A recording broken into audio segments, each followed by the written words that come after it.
تم جیسے ذلیل، گھٹیا، بزدل اور مردود لوگوں کے لیے مجھ جیسی کو نہ گارڈ کی ضرورت پڑتی ہے نہ کسی گھر والے کی۔ تمہارے لیے تو رانا لویزا میر ہادی اکیلی کافی ہے۔ لویزا کا سرسراتا لہجہ۔ زمرد چونکا۔ کیا مطلب؟ اس نے آئیبرو اچکایا۔ لویزا نے سب سے پہلے سیکنڈوں میں اس کے ہاتھ سے اس کا موبائل چھین کر زمین پر پھینک کر چکنا چور کیا تھا۔ یوں پاگل لڑکی! زمرد لویزا کی جانب لپکا، شاید اسے بے عزت کرنا چاہتا تھا، مگر وہ سیکنڈوں میں جھک کر اس کے پہلو سے نکلی۔ برآمدے میں پڑا چھوٹا سا گملہ ہی اس کے ہاتھ لگا تھا، جسے وہ پل بھر میں ساتھ کر زمرد کی پشت سے اس کے سر پر چھوڑ چکی تھی۔ وہ لہو لہان سر پر ہاتھ رکھے ہکا بکا رہ گیا تھا، پھر تکلیف کے مارے لویزا کے سامنے گھٹنوں کے بل بیٹھتا چلا گیا۔ بخت آپ ہی! لویزا چلائی تو زمرد گھبرایا، مگر اتنے میں سب گھر والے وہاں پہنچ چکے تھے۔ ارے کیا ہوا؟ یہ زمرد کو کیا ہوا؟ فرحین اپنے بیٹے کی طرف لپکی۔ کچھ نہیں آنٹی، سنبھل کر نہیں چل رہے تھے اور منہ کے بل گر پڑے اور گملہ سر پر لگ گیا۔ ایک ماں کی نصیحت بچے پر زیادہ اثر کرتی ہے، انہیں سمجھائیے گا کہ سنبھل کر چلا کرے۔ وہ مماحہ الفاظ میں اسے تنبیہ کرتی اپنے کمرے میں چلی گئی۔ زمرد کا دل کیا ڈوب مرے۔ تمام مہمان رخصت ہو گئے۔ علی اور اجالا کو لویزا نے رات رکنے کا بولا تھا۔ لویزا اپنے کمرے میں تھی۔ رات کے 10 بج چکے تھے۔ زرون سو چکا تھا جب علی ہلکی دستک دے کر روم میں داخل ہوا۔ بھابھی! علی نے پکارا۔ جی! وہ ہمہ گوش ہوئی۔ زرون کو میرلاج لے کر جانا ہے، علی نے کہا تو بے تحاشا چونکی۔ کیوں؟ کس لیے؟ اور رات کے اس وقت؟ زرون کو اس کے بابا سے ملانے لے کر جانا ہے، کیونکہ وہ صبح کی فلائٹ سے دوبارہ واپس چلا جائے گا۔ میں اور اجالا ہوں گے اور ساتھ بخت بھابھی ہوں گی۔ ہم اپنے گھر چلے جائیں گے اور صبح بخت بھابھی زرون کو لے کر واپس چلے جائیں گی، علی نے سنجیدگی سے بتایا، جبکہ وہ سامنے کھڑی بظاہر پتھر بنی اس لڑکی کا لمحہ بہ لمحہ طریق پڑتا چہرہ بغور دیکھ رہا تھا، جو اب دھواں دھواں ہو چکا تھا۔ لے جائیں، میرے بچے کا خیال رکھیے گا۔ لویزا نے اپنا رخ علی کی جانب سے موڑ لیا کہ کہیں آنکھیں کسی کے سامنے ہی نہ لہو چھلکاتے رونے لگ جائیں۔ بخت اور اجالا کی کمرے کے قریب آتی آوازیں سن اس نے جان بوجھ کر خود کو واش روم میں بند کیا تھا۔ زرون کی چیزوں کا چھوٹا سا بیگ بخت کے ہاتھ میں تھا۔ چلیں بخت بھابھی، اٹھائیے زرون کو، ہمیں جلدی نکلنا ہے، کافی وقت ہو گیا ہے۔ ہادی بھی ویٹ کر رہا ہوگا، علی نے عجلت بھرے انداز میں کہا تو اجالا کو حیرت ہوئی۔ علی! مگر لویزا! اجالا نے کہنا چاہا، مگر علی نے ہاتھ کے اشارے سے اسے روک دیا۔ اجالا سمجھ گئی۔ وہ تینوں زرون کو لیے روم سے نکلتے چلے گئے۔ ان کے جانے کے بعد لویزا نے کمرے کی ہر چیز تہس نہس کی تھی۔ کاش وہ سامنے ہوتا تو اپنے ناخنوں سے اس کا منہ نوچ ڈالتی۔ انا کی جنگ تھی، اس کی دی گئی خود کو سزا آج لویزا کو اپنی ناقدری لگ رہی تھی۔ خوب، بہت خوب! اتنی اکڑ ہے کہ اپنی غلطیوں پر پچھتانے اور مجھ سے معافی مانگنے کی بجائے مجھے ہی جھکانا چاہتے ہیں۔ میں ہی واپس بلاؤں تو یہ کبھی نہیں ہوگا۔ رانا میر ہادی! لویزا نے اسکارف اور جیولری خود سے نوچ کر پھینکی اور اپنے بال مٹھی میں جکڑے۔ میری بجائے بخت آپی کو بلایا۔ جان بوجھ کر جلانا چاہتے ہیں مجھے یا تڑپانا؟ مگر مجھے بالکل پرواہ نہیں آپ کی۔ سنا آپ نے؟ وہ انا کی جنگ میں انا کی ماری لڑکی ہر بات کا الٹا مطلب نکالتی رہی اور خود ہی سلگتی تڑپتی رہی۔ رانا میر ہادی اپنے لیپ ٹاپ کے سامنے بیٹھا حویلی کا ایک ایک منظر اپنے دل میں اتارتا رہا۔ پیلی فراق میں اس کی سانسوں میں بسی وہ اس کا ضبط آزماتی رہی۔ آج سب سے زیادہ ایک باپ تڑپا تھا۔ وہ اپنی یہ تڑپ نہ لفظوں میں بیان کر سکتا تھا، نہ عمل سے اس کا اظہار کر سکتا تھا۔ ایک بچے کے لیے ماں کی ممتا کا اگر کوئی نعم البدل نہیں تھا تو دنیا میں پدرانہ شفقت کا بھی کوئی نعم البدل نہیں تھا۔ تبھی اس نے حویلی فون کر کے علی کو زرون کو ملنے کے لیے بلایا تھا۔ پھر زمرد سے ہوئی اپنی شیرنی کی مدبھیڑ بھی وہ مسکراتے ہوئے دیکھتا رہا۔ بڑی غلطی کی تھی زمرد نے جو رانا لویزا میر ہادی سے الجھ بیٹھا تھا۔ زمرد کا حشر وہ حسب معمول بڑی آسانی سے بگاڑ چکی تھی۔ اس کے بعد علی کا اسے زرون کو لے جانے کے لیے بولنا، جواب میں اس کے تاثرات اور بات کا ری ایکشن، وہ سب دیکھا تھا اس نے، اور اس کی گوہر افشانیاں سن دل و جان میں پھر ایک درد کی لہر سی اٹھتی محسوس ہوئی۔ وہ اس سے اس قدر بدگمان تھی، اس نے سوچا نہ تھا۔ مگر مصیبت تو یہ تھی کہ وہ اپنے کیے گئے وعدے کا پابند ہوتے ہوئے اس کے پاس جا کر اس کی یہ بدگمانیاں بھی دور نہیں کر سکتا تھا، اسے یوں سلگتے تڑپتے اور بکھرتے بھی نہیں دیکھ سکتا تھا۔ تبھی ایک جھٹکے سے لیپ ٹاپ کو آف کر دیا۔ یہ تہمت فقط سگریٹ پی ہی کیوں، کمبخت عشق بھی تو مضر صحت ہے۔ پھر کافی دیر وہ اپنی جان سگریٹ میں جھونکتا رہا۔ باہر وقفے وقفے سے برستی بارش تھی اور اندر وہ مسلسل سلگ رہا تھا۔ میر لاج میں سبھی در و دیوار پر اس کی تصاویر، اس ظالم بے حس لڑکی کی یاد۔ اس بارش نے اس کے تمام زخم ادھیڑ دیے تھے۔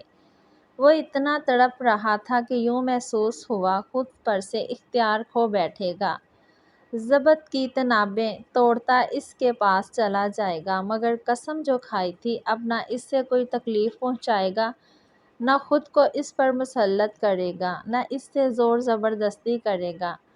وہ یوں ہی کھڑکی تک آیا۔ ٹھنڈی یخ بستہ ہواؤں نے اس کا پرسوز سا استقبال کیا۔ آج خوب بارش برسی، مگر افسوس یہ بارش اس پہلی بارش کی طرح نہ تھی جس میں نے اپنے محبوب کو من چاہی دواؤں کی طرح پایا تھا۔ یہ تو بہت اداس ہے میرے دل کی، اس کی بوندیں ایسے برس رہی ہیں جیسے آسمان پر بیٹھا کوئی اپنی بے بسی پر اور بے تحاشا اداسی پر آنسو بہا رہا ہو، اور یہ آنسو بارش کی بوندوں کی صورت زمین پر برس رہی ہوں۔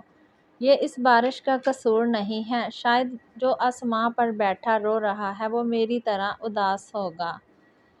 رات کافی لیٹ وہ میر لاج پہنچے تھے۔ زرون تب تک نیند پوری ہونے کے بعد جاگ چکا تھا اور آج تک جو چہرہ موبائل میں دیکھتا آیا تھا اسے اپنے سامنے دیکھ حیران پریشان ہوا تھا، جبکہ میر ہادی اسے کافی دیر سینے سے لگا کر رویا تھا۔ میر لاج میں دوبارہ کیک کاٹا تھا ان لوگوں نے۔ رات کافی بیت چکی تھی، اجالا اور علی واپس جا چکے تھے، بخت اپنے الگ روم میں جا چکی تھی۔ میر ہادی اور زرون کافی دیر تک کھیلتے رہے تھے۔ زرون بار بار پوچھ رہا تھا، بابا، ماما مطلب ماما جی کدھر ہیں؟ میر ہادی کے دل میں ایک ہونک سی اٹھتی۔ آخر کافی دیر زرون کھیل کھیل کر تھک کر ہادی کے پاس ہی سو گیا۔ میر ہادی نے بھی اسے باہوں میں بھر کر آج کافی عرصے کے بعد سکون سے سویا تھا کہ بیٹے میں سے اسے اس کی خوشبو ضرور محسوس ہوئی تھی۔ بے پرواہ تم بھول گئے، ہمیں تنہا سا چھوڑ گئے، ان بارشوں میں کوئی نہیں ہے، ہم ہیں اور بس تنہائی ہے، سونی ہے راہیں، تنہا ہیں ہم، نیند سے پہلے آ جانا، شاماں پیاں تیرے بنا تو گھر آ ڈھولنا، رو رو کے میں دیواں صدا تو گھر آ ڈھولنا، یاد کرو گے راتوں میں تم ہر وہ پل جب ساتھ میں تھے ہم، تم کو جب کوئی اور ملا تھا یہ دل تب ہی ٹوٹ گیا تھا، جانو گے جب دل ٹوٹے گا کیا ہوتا ہے تڑپانا، شاماں پیاں تیرے بنا تو گھر آ ڈھولنا۔ بخت کھڑکی کے پاس کھڑی بے آواز آنسو بہا رہی تھی۔ پہلے اپنی ضد اور ہٹ دھرمی میں اپنی زندگی برباد کر لی، مگر اب اس میں اتنی ہمت ہرگز نہیں تھی کہ وہ اپنے لیے کوئی فیصلہ لے سکے۔ میر ہادی نے تو سال پہلے جانے سے پہلے اسے فون کیا تھا اور یہ بولا تھا کہ جب بھی اس بے نام رشتے سے آزاد ہونے کا دل کرے، ہلکا سا وہ اسے بس ہلکا سا اشارہ دے دے، وہ ادھر ہی اس رشتے کو ختم کر دے گا۔ کل اختیار بختاور کو دیا گیا تھا، مگر اب اس میں اتنا حوصلہ کہاں بچا تھا کہ اس رشتے سے آزاد ہو کر اپنے ہی منہ سے کسی اور سے رشتے کے جوڑنے کا تقاضا کرتی۔ وہ تو رسم و رواجوں اور سماج کی اندیکھی زنجیروں میں بری طرح جکڑی گئی تھی۔ اس کی ضد نے اسے بے حد کمزور بنا دیا تھا۔ پچھلی بارش یاد آئی جب اس کے سینے سے لگی اپنی بے قدری پر بے تحاشا آنسو بہائے تھے، اور اب پھر بلکونی میں ہلکی بارش میں بیٹھ کر منہ میں دوپٹہ ٹھونس کر اتنا روئی کہ دوپٹے کا سہارا نہ ہوتا تو اس کی دلدوز چیخیں پورے میرلاج کو ہلا کر رکھ دیتی۔ اور آج وہ اپنی بے بسی پر رو رہی تھی کہ میر ہادی کے نکاح میں ہونے کے باوجود وہ اس دیوانے کے بارے میں سوچ رہی تھی جو اس کی وجہ سے اپنی زندگی اپنے ہاتھوں سے رائگاں کر رہا تھا۔ اندر سے فون رنگ ہونے کی آواز سنی تو بامشکل اپنی آہوں سسکیوں پر قابو پاتی اٹھی اور اندر جا کر فون چیک کیا، مگر فون پر بلنک کرتا نمبر دیکھ کر دل مزید ڈوب کر ابھرا تھا۔ کانپتے ہاتھوں سے فون یس کر کے کان کو لگایا، مگر کچھ بول نہ پائی۔ مت رو بخت، یہ تمہارے آنسو ابھی بے مول ہیں۔ جب میں مر جاؤں تو میری لاش پر جی بھر کر ماتم کرنا۔ تب شاید تمہارے یہ آنسو رائگاں نہ جائیں۔ سامنے والے نے بہت بری طرح اس کا ہر زخم ادھیڑا تھا، یا وہ مرہم رکھنے کی کوشش کر رہا تھا، مگر مرہم نے نمک کا کام کر دیا تھا جس وہ پہلو بدل کر رہ گئی تھی۔ سیاب، ایسے مت کہو، میں گھٹ گھٹ کر مر جاؤں گی۔ وہ پھر رو دی۔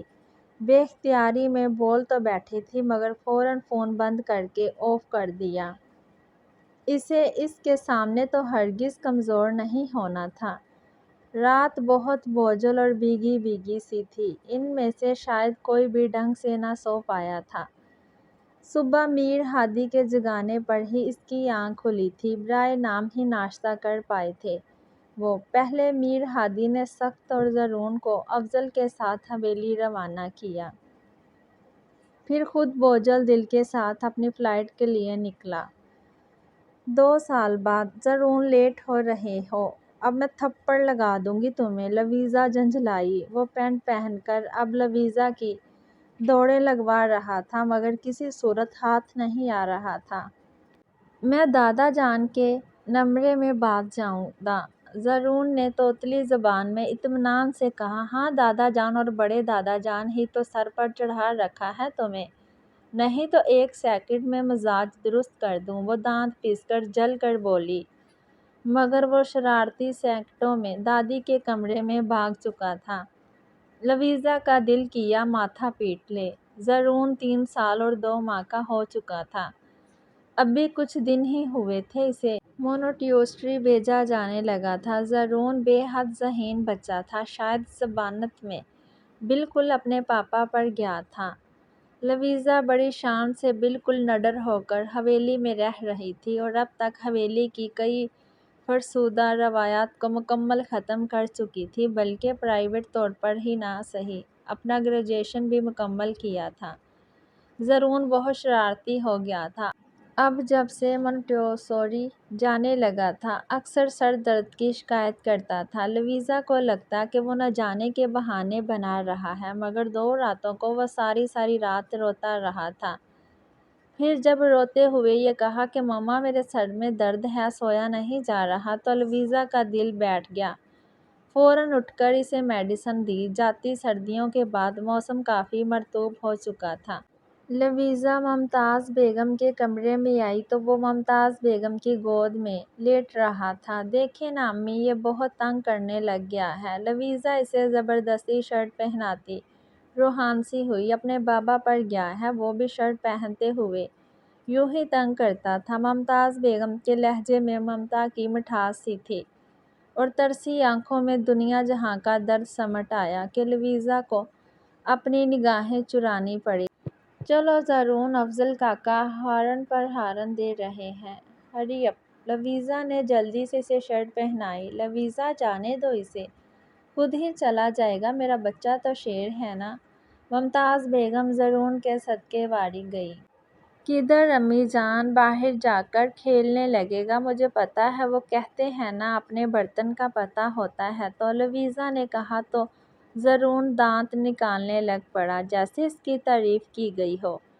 لویزا اسے لیے باہر آئی اور افضل کاکا کے ساتھ روانہ کر دیا۔ رانا میر ہاشم اور میر دولاب نے تو کافی احتجاج کیا تھا کہ اسے ابھی سے اتنے چھوٹے بچے کو اسکول بھیجنے کی کیا تک ہے، مگر لویزا نے ہی انہیں یہ بول کر ایگری کر لیا کہ یہ اسکول سسٹم نہیں ہوتا جہاں بچوں کو بھاری بھرکم سلیبس پڑھنا اور لکھنا پڑتا ہے، مونٹیسوری سسٹم ہے۔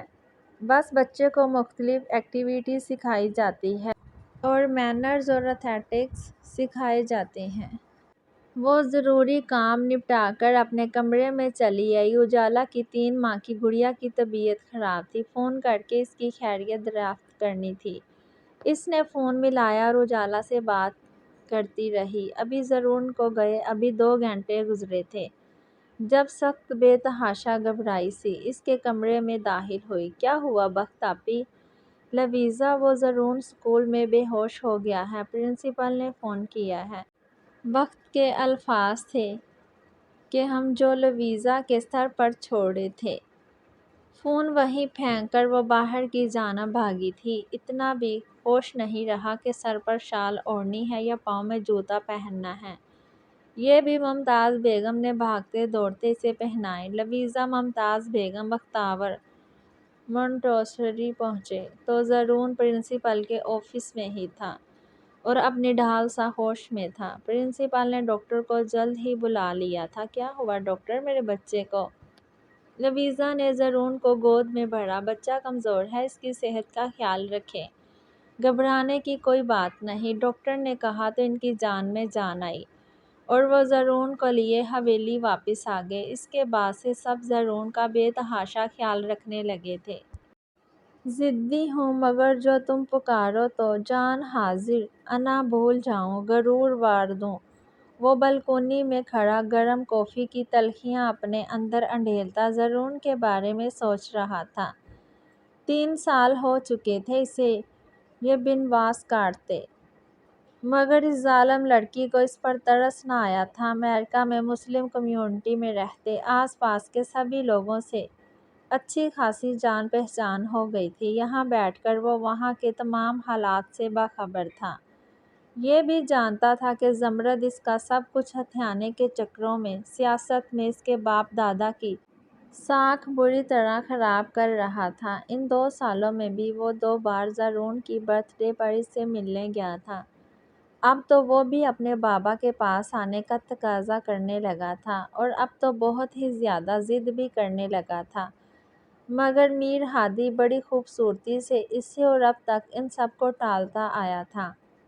مگر ممتاز بیگم سب کچھ جانتی تھی کہ وہ کیوں ان سب سے دور، اپنی اولاد سے دور، سمندروں پار بیٹھا ہے۔ ابھی فی الحال اسے جس چیز نے پریشان کر رکھا تھا وہ زرون کی مسلسل بگڑتی طبیعت ہی تھی۔ بس نہیں چلتا تھا اڑ کر اپنے بیٹے کے پاس پہنچ جائے، مگر جانے کیوں دل بے چین سا تھا ان دنوں، بے تحاشا بے چین اور بے سکون، ایک دھڑکا سا لگا ہوا تھا، ایک خدشہ، جیسے کوئی بچھڑنے والا ہے، جیسے کوئی بہت اپنا تکلیف میں ہو۔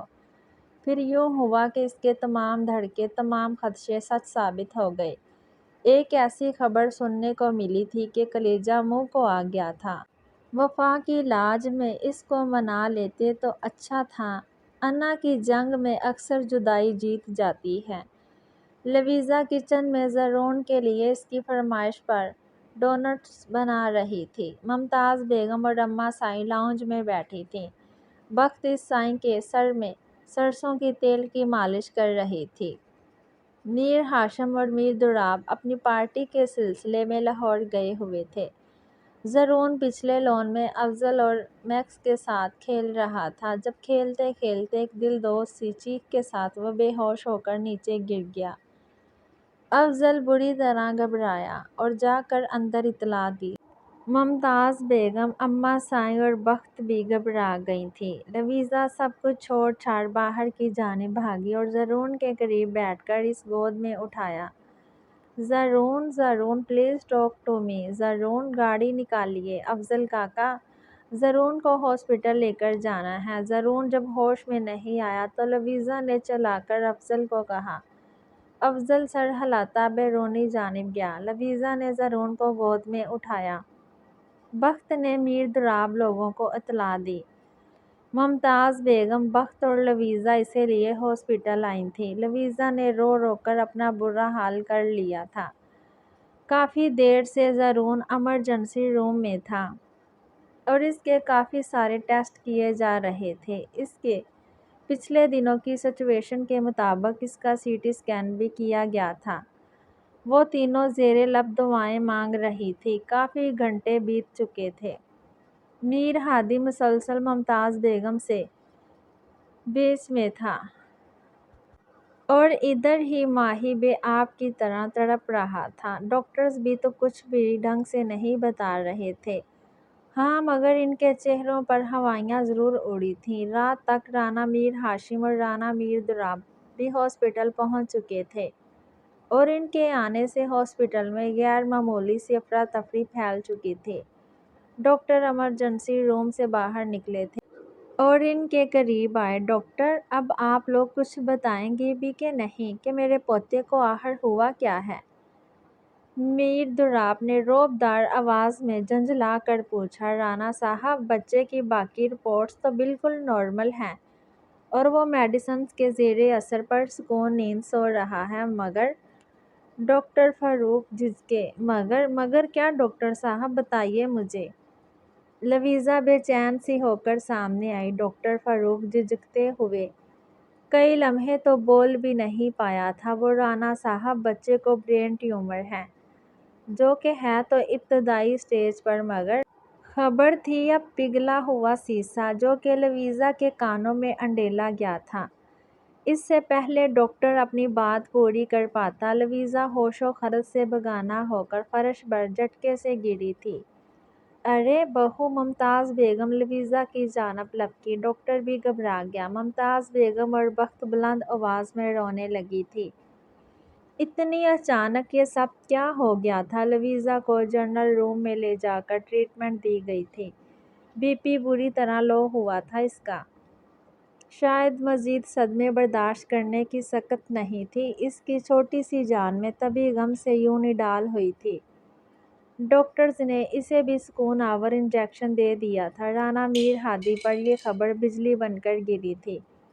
تبھی یوں تڑپ تڑپ کر رویا تھا مگر بدقسمتی سے اب بھی اپنے وعدے اپنی قسم کا پابند تھا اور اس انتظار میں ہی تھا کہ شاید اس بے رحم ظالم لڑکی کو ایک شوہر پر نہ سہی ایک باپ پر ہی ترس آ جائے۔ تمہیں نہیں ہے میری شدتوں کا اندازہ۔ کسی بھی سمت سے مجھ کو ذرا پکار کے دیکھ۔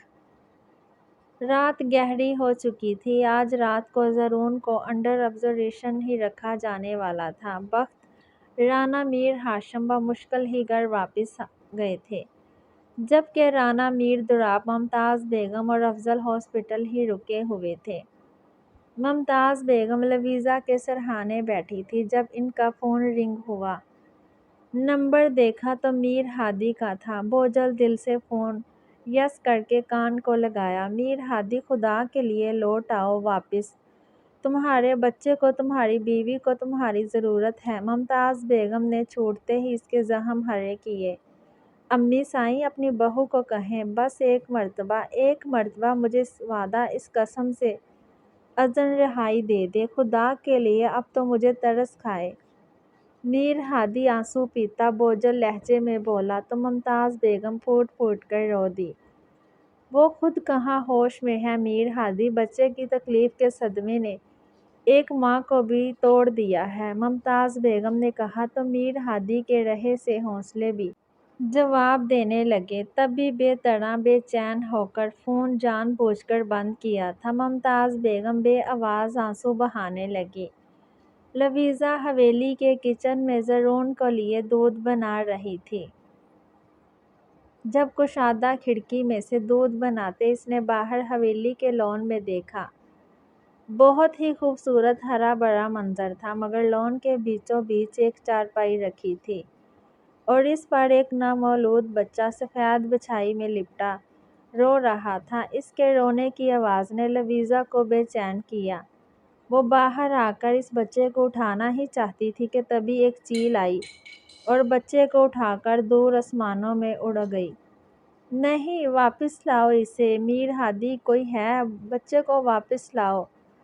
وہ لے گئے بچے کو۔ لویزا کی دلدوز چیخوں سے پوری حویلی گونج اٹھی تھی۔ وہ دیوانوں کی طرح حویلی میں بھاگ رہی تھی، چیخ چیخ کر، رو رو کر گلا بھی بیٹھ چکا تھا۔ ممتاز بیگم بے تحاشا چونکی تھی۔ تہجد کا وقت تھا، رات کے 3 بجے تھے اور لویزا کی دبی دبی چیخیں اور ہڑبڑاہٹ ہاسپٹل کے کمرے میں گونج رہی تھی۔ واپس لاؤ اسے میر ہادی، میرا بچہ واپس لاؤ۔ وہ شاید کسی بہت ہی بھیانک اور ڈراؤنے خواب کے زیر اثر تھی، تبھی پسینے میں سرتاپا نہائی پھوٹ پھوٹ کر رو رہی تھی۔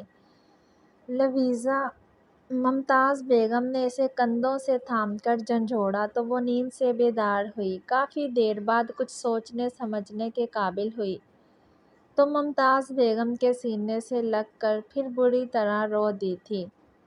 امی، میرا بچہ مجھ سے دور تو نہیں جائے گا نا؟ امی، میرا زارون۔ وہ رونے گئی۔ اس ماں سے کیا پوچھتی ہو بیٹی جس کا بچہ خود اس سے دور ہو؟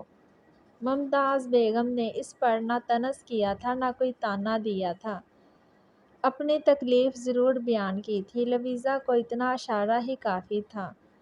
ممتاز بیگم اس سے الگ ہو کر اپنے آنسو چھپاتی باہر گئی تھی۔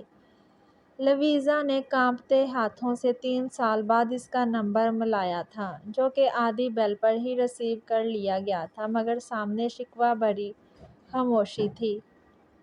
میر ہادی، واپس آ جائیں، لویزا نے کہا اور پھوٹ پھوٹ کر رو دی۔ ادھر وہ جو سالوں سے ہی اپنا بیگ پیک کیے بیٹھا تھا، اس 3 سیکنڈ کی فون کال کے انتظار میں جھٹکے سے اپنی جگہ سے اٹھا تھا۔ وہ شاید ہچکیوں پر قابو نہ پا سکی تھی، تبھی فون کٹ چکا تھا، مگر میر ہادی کو اب جلد از جلد پاکستان پہنچنا تھا، بہت زیادہ جلد۔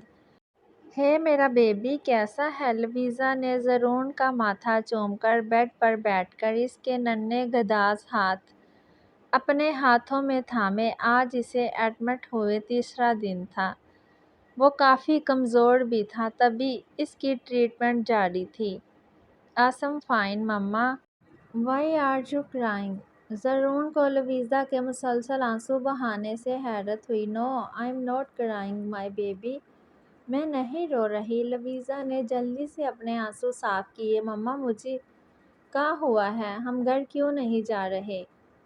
زارون نے معصومیت سے پوچھا۔ میرے بیبی کو ہلکا سا ٹمپریچر ہوا ہے، بس جب ٹھیک ہو جائے گا تو ہم گھر چلے جائیں گے۔ And you know what, Zaroon baby کے لیے مما کے پاس ایک بگ سرپرائز ہے۔ لویزا مسکرائی تو زارون کی آنکھیں چمک اٹھی۔ وٹ مما؟ نو، بتا دیا تو سرپرائز کیسا؟ لویزا نے زارون کی چھوٹی سی ناک دبائی تو اس نے بڑا سا کیوٹ سا منہ بنایا۔ پھر لویزا نے زارون کو گود میں بھرا اور سٹوری سناتی رہی۔ وہ جلد ہی پھر سے گہری نیند سو گیا۔ لویزا اپنی آنکھیں صاف کرتی روم سے باہر آئی تھی۔ ممتاز بیگم کی بھی صدمے سے طبیعت خراب ہو گئی تھی، تبھی میر دولاب انہیں گھر لے جا چکے تھے۔ اب لویزا، علی، اجالا، میر دولاب اور بخت تھے ہاسپٹل میں۔ وہ باہر آئی تو ایک خوشگوار حیرت ہوئی تھی۔ کافی سالوں بعد ظفر اور ممتاز بیگم، لویزا کی پھوپھو، اس کے سامنے کھڑی تھی۔ ایک اور لڑکی بھی ساتھ تھی، جس کی گود میں تقریباً 1.5 سال کا بچہ تھا، جو یقیناً نوین ظفر کی بیوی تھی۔ وہ کافی دیر پھوپھو کے گلے لگ کر پھوٹ پھوٹ کر روتی، اپنا غم غلط کرتی رہی۔ پھر نوین اور اس چھوٹے سے کیوٹو سے بھی ملی، جو اپنی گول گول آنکھوں سے لویزا کو حیرت سے دیکھ رہا تھا۔ نوین بھی اسے دیکھ مسکرائی۔ ویسے تو ہمیں تمہیں ملنے سے بہت سختی سے منع کیا گیا تھا، اسی لیے اتنے سال تم سے رابطہ کرنے کی کوشش نہیں کی کہ ہم غریب اتنے بڑے لوگوں سے الجھنے کے قابل نہیں تھے، مگر ایک ضروری بات تھی جو میں اور ظفر تمہیں بتانا چاہتے تھے، جسے سن کر شاید تمہاری زندگی کے اتنے قیمتی سال اتنی اذیت میں نہ گزرتے، ممتاز بیگم نے کہا تو لویزا نے اذیت سے اپنے لب کاٹے۔ جبکہ علی نے بری طرح نگاہیں چرائی۔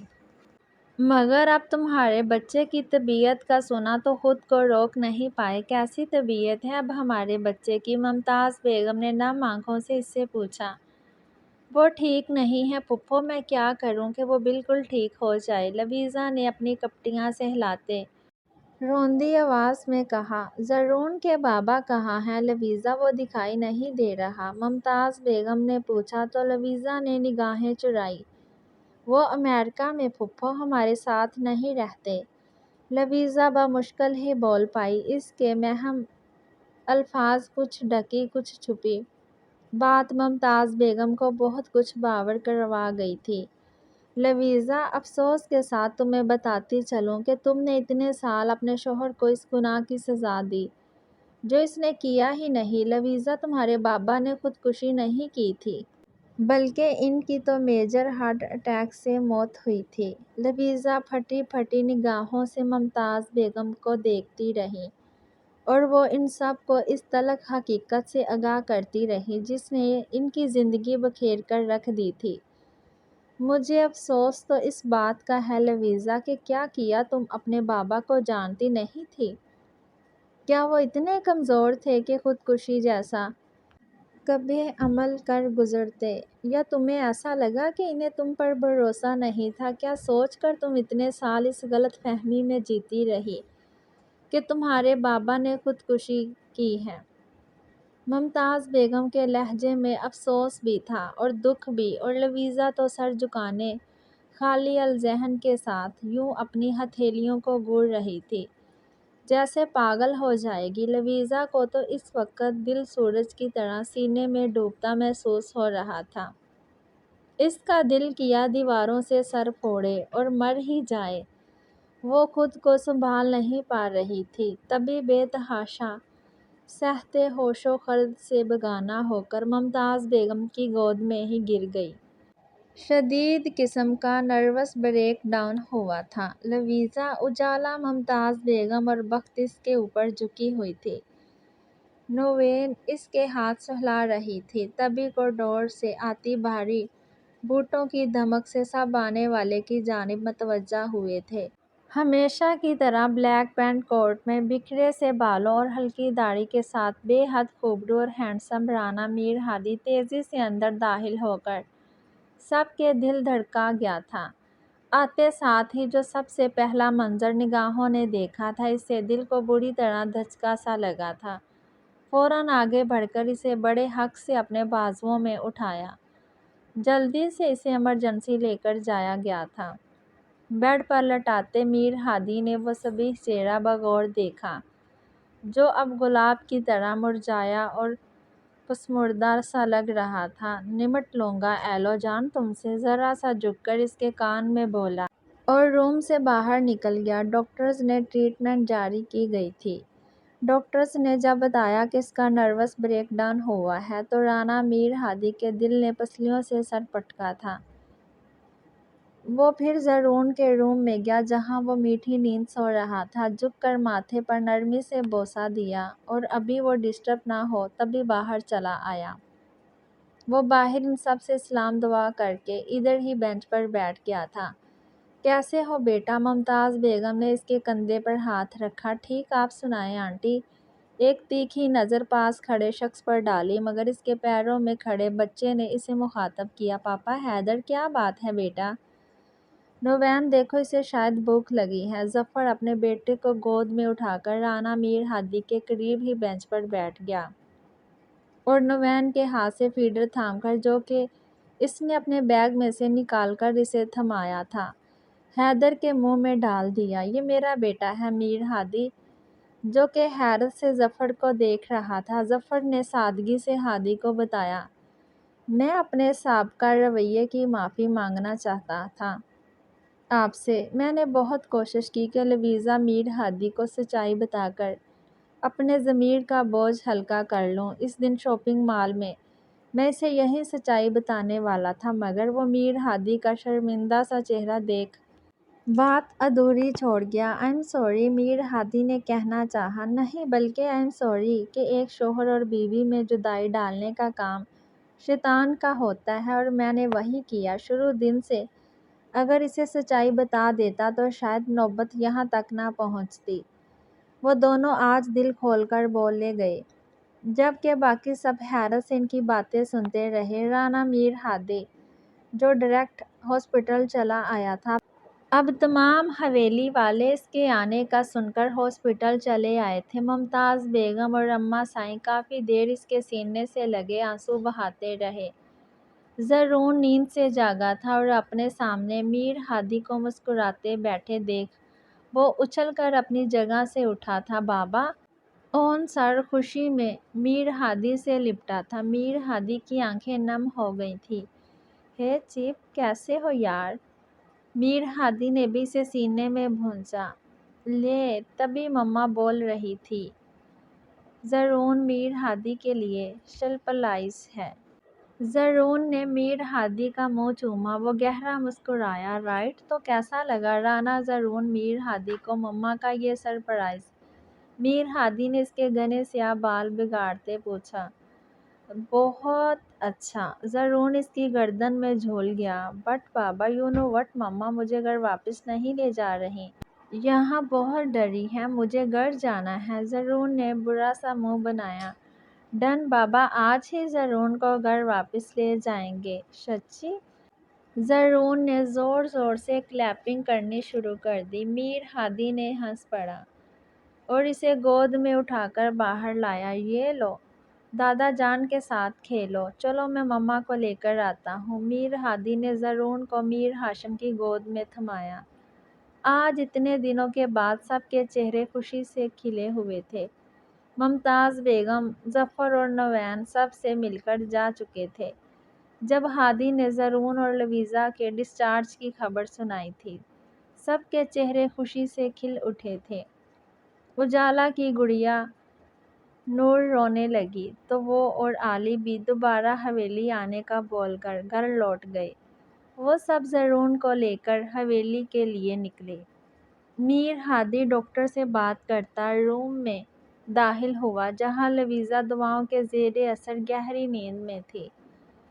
کافی ویک میں آپ کی مسز اور لگتا ہے کچھ دن سے ڈائٹ کا بھی صحیح طرح سے خیال نہیں رکھ رہی تھی۔ شدید ڈپریشن اور سٹریس لیا ہے انہوں نے بیبی کا۔ آپ ان کا خیال رکھیے گا۔ اگر لے کر جانا چاہتے ہیں تو لے جائیے، مگر کل بھی ایک ڈرپ لگوا لیجیے گا۔ کنولا لگا رہنے دیجیے، کل اتار دیں گے۔ ڈاکٹر ڈیٹیلز بتا کر باہر جا چکا تھا۔ وہ آہستگی سے چلتا اس دشمن جا کے قریب آیا۔ وہ اچھی طرح جانتا تھا اسے کس چیز کا ڈپریشن ہوا تھا، اسی لیے تو سچائی سے بے خبر رکھا تھا اسے۔ چاہتا تو بہت پہلے اسے کسی بھی ذریعے سے بتا کر حقیقت سے روشناس کروا سکتا تھا، مگر ایسا نہیں کیا۔ جانتا جو تھا کہ اس کی چھوٹی سی جان یہ سچائی برداشت نہیں کر پائے گی۔ خود دن رات پل پل تکلیف جھیلی، محبت کے حصے میں آیا ہر غم بڑی شان سے برداشت کیا تھا تاکہ اسے کوئی احساس ندامت نہ ہو، مگر اب تو اسے سچائی معلوم ہو چکی تھی۔ کچھ زرون کی وجہ سے وہ بری طرح ٹوٹ کر بکھری تھی۔ میر ہادی نے قریب آ کر اسے باہوں میں بھرا۔ اتنے عرصے بعد وہ دل آویز، دل فریب، مہکتا پرلطف لمس روح تک میں اتارنے کو ملا تھا۔ میر ہادی کی رگوں پہ ایک سکون و سرور سا دوڑ چلا تھا۔ لا کر گاڑی میں نرمی سے لٹایا، خود ڈرائیونگ کر کے حویلی تک لایا، حویلی کے پچھلے لان میں گاڑی لا کر کھڑی کی اور پھر اسے بازوؤں میں بھر کر اندر کی جانب بڑھا۔ ابھی جب اس کے قریب تھا، اسے اپنے سامنے اپنے قریب محسوس کرنا چاہتا تھا تو کسی کی مداخلت ہرگز نہیں برداشت کر سکتا تھا۔ تبھی پچھلی جانب سے اسے روم میں لا کر نرمی سے بیڈ پر لٹایا تھا اور خود اس کے دائیں بائیں ہاتھ رکھ اسے بغور دیکھا۔ بس اب رانا میر ہادی تھا اور اس دیوانے کی ایلو ویرا جان۔ بہت ہی کڑوی ہو یار، تمہارے عشق کی اس کڑواہٹ نے میری رگ رگ میں زہر بھر کر مجھے کس قابل نہیں چھوڑا ہے۔ دیکھو کیسا تڑپتا پھر رہا ہے یہ دیوانہ۔ میر ہادی نے بکھرے سے بال چہرے سے ہٹائے۔ وہ کافی دیر اپنی دید کی پیاس بجھاتا رہا تھا جب بے حد برداشت کرتے، ہمیشہ کی طرح اپنی محبت، اپنی دیوانگی کو اپنے سامنے پا کر خود پر سے ضبط کھوتا بہت بے اختیار ہو کر اس کے ملحد چہرے پر جھکا تھا، ماتھے پر محبت کی مہر ثبت کی۔ پھر گداز گالوں پر تشنہ لب رکھے، حلق میں انگارے اور کانٹے سے اگ آئے تھے۔ تبھی اس کی گردن میں ہاتھ ڈال کر نرمی سے جھک کر اس کے موم لبوں کو اپنی پاگل گرفت میں لیا تھا۔ اتنے عرصے بعد اس قرب نے اس کی آنکھیں نم کر دی تھی جب خود کو سیراب کرتے دو آنسو ٹوٹ کر لویزا کے چہرے پر گرے تھے۔ اتنی گہری نیند میں بھی اس نے یہ لمس اپنی روح میں اترتا محسوس کیا تھا۔ شاید ان آنسوؤں نے اسے بے چین کیا تھا۔ تبھی وہ ہلکا سا کسمسائی تھی۔ میر ہادی اپنے جذباتوں کے طوفان پر بند باندھتا نرمی مگر تیزی سے پیچھے ہٹا تھا۔ اس پر کمفرٹر درست کیا اپنے بیگ میں سے جو کہ افضل نے اس کے روم میں پہنچا دیا تھا۔ اپنا آرام دہ سوٹ نکال کر فریش ہونے یا خود کو ریلیکس کرنے واش روم گیا تھا۔ لویزا کسمسا کر اٹھی تھی، بے اختیار ہی سیدھے ہاتھ کے انگوٹھے سے اپنے لب سہلائے۔ ذرا ہوش ٹھکانے آئے تو خود کو اپنے ہی روم میں پا کر اور سب سے بڑھ کر اپنے لبوں پر اس پاگل لمس، اس دیوانگی سے بھرپور چھوؤں کو پا کر وہ بے یقین سی تھی، آنکھیں حیرت سے پھیل چکی تھیں۔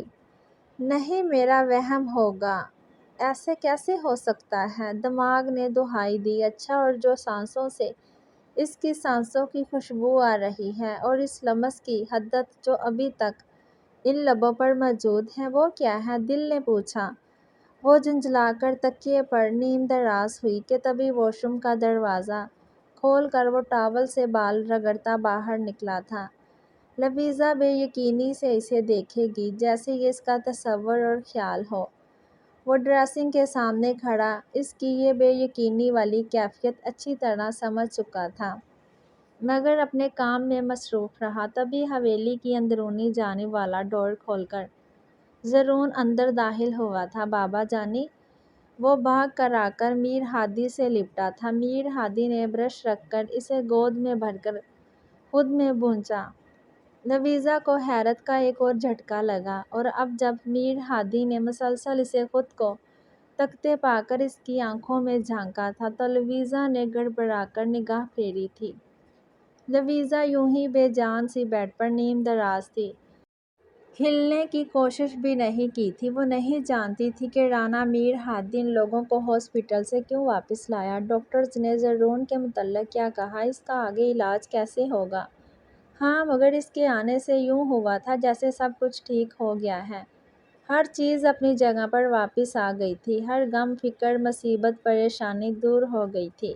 لویزا نے نروٹھے پن سے بیٹے کو گوڑی سے نوازا جو اپنے بابا کی موجودگی میں اسے ذرا کم ہی لفٹ کروا رہا تھا۔ وہ میر ہادی سے باتوں میں اس قدر مگن تھا کہ ایک مرتبہ بھی جیسے اپنی ماں کا خیال نہیں آیا تھا، حالانکہ اس کے ہاتھ پہ کنولا بھی لگا ہوا تھا۔ عام پہلے جیسے دن ہوتے تو ضرور اس کا دماغ کھا جاتا یہ پوچھ کر اسے کہ کیا ہوا ہے، وہ لیٹی کیوں ہے، ہاتھ پر کیا لگا ہے، مگر وہ اس کی جانب متوجہ ہوتا تب نہ، اور یہ بات لویزا کو ہضم نہیں ہو رہی تھی۔ بابا مجھے اور مما کو گھمانے لے جائیں نا۔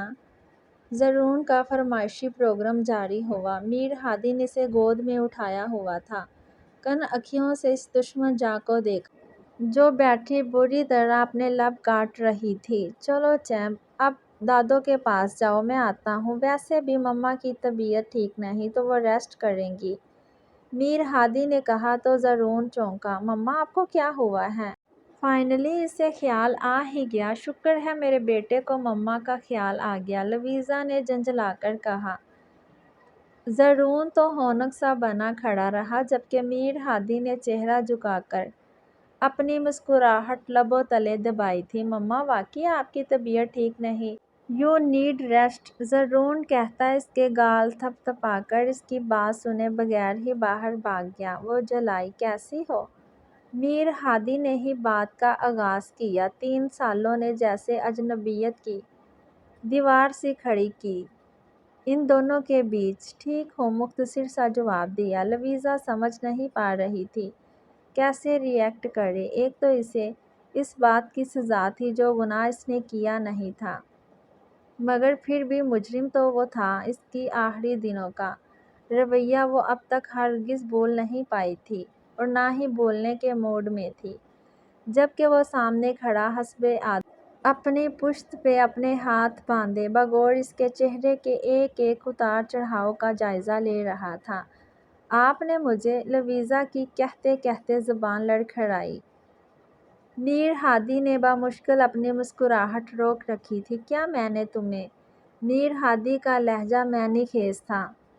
اچھی طرح سمجھ چکا تھا کہ وہ کیا پوچھنا چاہتی ہے۔ ابھی جو کچھ دیر پہلے اس نے کارگزاری کی تھی اس کے بارے میں پوچھنا چاہتی ہے، مگر میر ہادی بالکل انجان بن گیا۔ کچھ نہیں، وہ جھلائی اور کمفرٹر میں منہ دے لیا۔ میر ہادی کھل کر مسکرایا، ایک گہری نگاہ اس پر ڈالی اور باہر نکل آیا۔ اب کی بار طے کر کے لوٹا تھا کہ خود کو اس پر مسلط نہیں کرے گا، کوئی زور زبردستی نہیں، کوئی کھینچا تانی نہیں۔ اسے مکمل اس کی رضا سے حاصل کرے گا۔ ہر وہ کام کرے گا جس میں اس کی خوشی ہوگی، سکون ہوگا، آسودگی ہوگی۔ جب وہ خود اپنے آپ کو اپنی مکمل رضامندی سے اس کے سپرد کرے گی تب ہی اس کے قریب جائے گا، نہیں تو نہیں، بالکل بھی نہیں۔ وہ اپنی ہی سوچوں میں ڈوبا اپنے دوسرے روم میں آیا تو وہاں بخت کو دیکھ کر حیران پریشان ہو گیا۔ تم یہاں کیا کر رہی ہو بختاور؟ میر ہادی نے سنجیدگی سے پوچھا۔ سامنے وہ گنگ سی کھڑی کافی دیر کچھ بول ہی نہ پائی تھی۔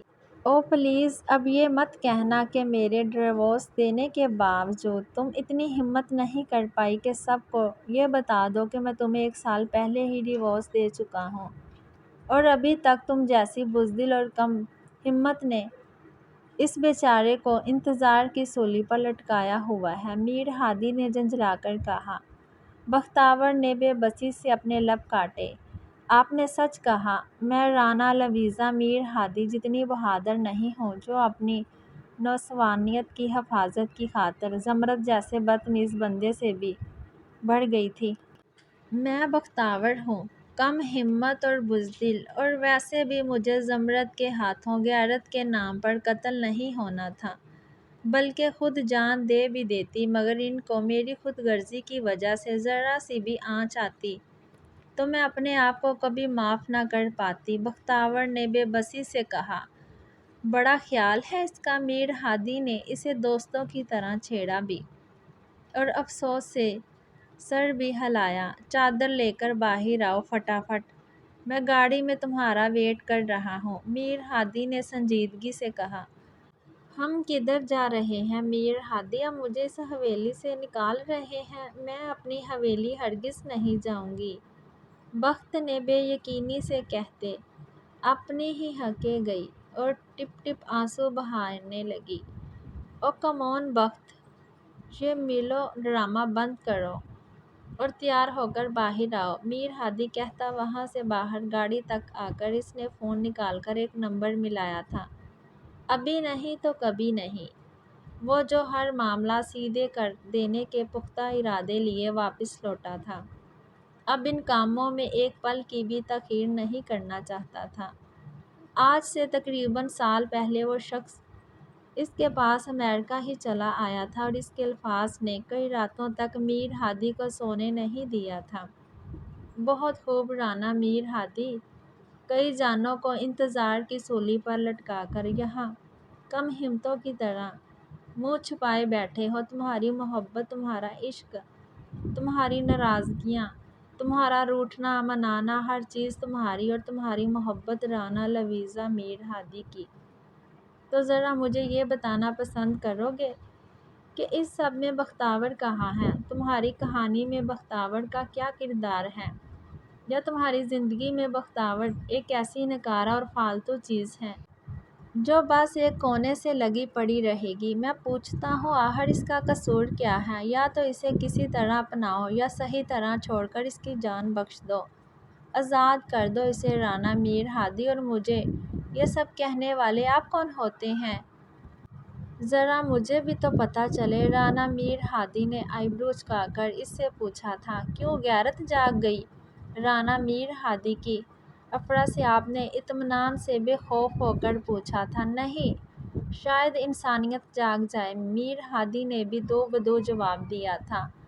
تو پھر کسی غیر کے نام سے اپنی نام نہاد بیوی کا نام سن کر مرچی لگی ہے تو سن لو، وہ غیر نہیں ہے میرے لیے، میری رگوں میں خون بن کر بہی ہے، عشق ہے میرا، پانا چاہتا ہوں اسے، اس بے نام کے کھوکھلے رشتے سے آزاد کر دو اسے رانا میر ہادی، تاکہ میں اسے وہ خوشیاں دے سکوں جن کی وہ حقدار ہے۔ افراسیاب نے اب بھی بے خوف ہو کر اطمینان سے اس کی آنکھوں میں آنکھیں ڈال کر اظہار محبت کیا تھا۔ اور وہ کیا چاہتی ہے یہ مجھے کیسے پتہ چلے گا؟ میر ہادی نے بھی سکون سے پوچھا تھا۔ وہ مجھے ہی چاہتی ہے مگر زبان سے کبھی نہیں کہے گی۔ تم میری آنکھوں میں سچائی اور مرضی ڈھونڈ سکتے ہو اس کی۔ تبھی رانا میر ہادی نے بڑے اطمینان سے ڈیورس پیپرز بنوا کر ان پر سائن کر کے افراسیاب کے ہاتھ ہی بختیور کو اس کی آزادی کا پروانہ لکھ بھیجا تھا۔ مگر اس بزدل لڑکی نے 1 سال مزید ضائع کر دیا تھا۔ وہ اپنی ہی سوچ میں غلطاں تھا۔ جب بخت کی آواز نے اسے اپنی جانب متوجہ کیا، میر ہادی ہم کدھر جا رہے ہیں؟ بخت نے بے چین سا ہو کر انگلیاں چٹائیں۔ شٹ اپ بخت، گاڑی میں بیٹھو، رانا میر ہادی نے جھنجھلا کر کہا۔ تبھی وہاں زرون چلا آیا تھا اور آ کر میر ہادی کی ٹانگوں سے لپٹ گیا۔ بابا جانی میں بھی ساتھ جاؤں گا، زرون نے کہا تو وہ مسکرایا۔ ڈن، چلو۔ میر ہادی نے اسے گود میں اٹھایا اور گاڑی کا دروازہ کھول کر اسے بخت کی گود میں تھمایا۔ دور کوئی کھڑکی سے یہ منظر بڑے دکھی دل سے دیکھ رہا تھا۔ رانا لویزا، میر ہادی کی نیند سکون چین برباد کرنے والا، لوٹ آیا تھا تو یہاں نیند کس کمبخت کو آنی تھی؟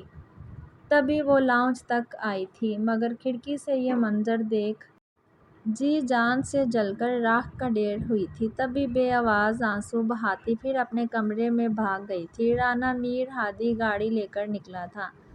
بابا جانی ہم کدھر جا رہے ہیں؟ زرون نے کہا۔ یہ سیکرٹ ہے میرا، زرون بیبی کا اور چھوٹی ماما کا۔ پرومس کرو کسی سے شیئر نہیں کرو گے؟ Okay, promise. زرون نے بڑوں کی طرح سمجھداری سے اس بات میں سر ہلایا۔ بخت کا کلیجہ اس وقت منہ کو آیا جب آدھے گھنٹے کی مسافت کے بعد گاڑی کورٹ کے باہر کھڑی تھی۔ اس نے زرون کو دیکھا جو ہینڈ فری لگائے موبائل میں کارٹون دیکھنے میں مگن تھا۔ یہ کیا میر ہادی، ہم یہاں کیوں آئے ہیں؟ بختیور گگیا ہی گئی۔ گول گپے کھانے بندہ کورٹ کیوں آتا ہے؟ میرج کرنے، میر ہادی نے اطمینان سے کہا۔ بخت کی آنکھیں حیرت سے پھیل گئیں کہ کس کی میرج؟ بخت کا ہاضمہ خراب ہونے لگا تھا۔ تمہاری؟ میر ہادی کے اطمینان میں رتی برابر بھی فرق نہیں پڑ رہا تھا۔ کس سے؟ اب ڈیورس دے کر دوبارہ تو تم سے میرج کرنے سے رہا، اسی سے کروا رہا ہوں جو تم سے میرج کرنے کے لیے اتنا اتاولا تھا کہ میرے پیچھے تمہاری ڈیورس لینے کے لیے امریکہ تک جا پہنچا۔ میر ہادی نے بخت کے سر پر بم پھوڑا۔ بخت کو تو جیسے سانپ سونگھ گیا۔ میر ہادی ماسک پہن کر گاڑی سے باہر نکلا اور ادھر ادھر دیکھا۔ تبھی افراسیاب کی گاڑی ان کی گاڑی کے پاس آ کر رکی تھی اور وہ خوبرو شخص ہونٹوں پر دل فریب مسکان سجائے گاڑی سے باہر نکلا تھا۔ بخت کا تو کاٹو تو بدن میں لہو نہیں والا حساب تھا۔ یہ تم پر کیوں سکتہ طاری ہو گیا ہے اسے دیکھ کر یا خوشی میں؟ میر ہادی نے صاف اسے چھیڑا تو وہ بخت کا دل کیا زمین پھٹے اور وہ شرم کے مارے اس میں سما جائے۔ میر ہادی کے پرزور اصرار اور دھمکی پر اسے گاڑی سے باہر آنا پڑا۔ افضل بھی حیران سا گارڈز کے ساتھ ایک جانب ہو کر کھڑا تھا۔ تبھی افراسیاب مسکراتا ان کے قریب آیا اور ہادی کے سامنے ہی اسے بے شرموں کی طرح سر تپا، گہری نگاہوں سے دیکھا۔ کیسی ہو؟ یہ سب کیا ہے سیاب؟ بخت نے دانت کچکچائے، جیسے دانتوں کے نیچے سیاب کی گردن ہو۔ بتایا تو ہے کئی مرتبہ، سخت عشق ہے، اس نے ڈیٹو کی طرح مسکراتے دل پھینک انداز میں کہا۔ تو میر ہادی قہقہ لگا کر ہنس پڑا، جبکہ بخت نے ہاتھ میں پکڑا ہینڈ بیگ ہی سیاب کے سر پہ بجا کر اسے ہوش دلانے کی کوشش کی تھی۔ اب چلو اندر کہ ادھر ہی سارا حساب کتاب باغ کرنا ہے۔ میر ہادی نے پھر تلی دکھائی۔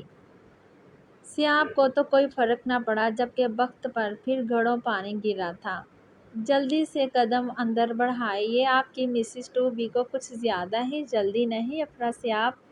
میر ہادی کی زبان میں پھر کھجلی ہوئی۔